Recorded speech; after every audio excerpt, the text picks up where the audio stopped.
முதல் வாசகம். திருத்தூதர் பவுல் கொலோசியருக்கு எழுதிய திருமுகத்திலிருந்த வாசகம். அதிகாரம் 1 வசனம் 21 முதல் 23 முடிய.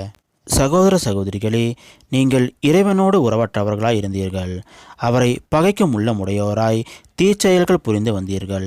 இப்பொழுது நீங்கள் தூயோராகவும் மாசற்றோராகவும் குறை சொல்லுக்கு ஆளாகாதோராகவும் தம்முன் விளங்குமாறு ஊனுடல் எடுத்த தம் மகனது சாவின் வழியாக கடவுள் உங்களை தம்மோடு ஒப்புரவாக்கினார். நீங்கள் நற்செய்தியை கேட்டு பெற்றுக்கொண்ட எதிர்நோக்கை இழந்து விடாமல் நம்பிக்கை அடித்தளமாக கொண்டு அதில் உறுதியாக நிலைத்திருங்கள்.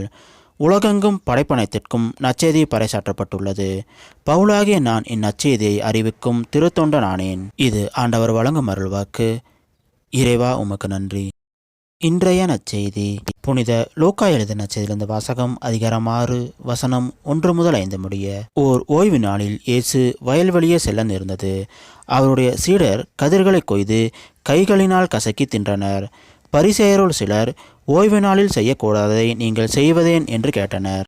அதற்கு இயேசு மறுமொழியாக, தாமும் தம்முடன் இருந்தவர்களும் பசியாய் இருந்தபோது தாவீது செய்ததை குறித்து நீங்கள் வாசித்ததில்லையா?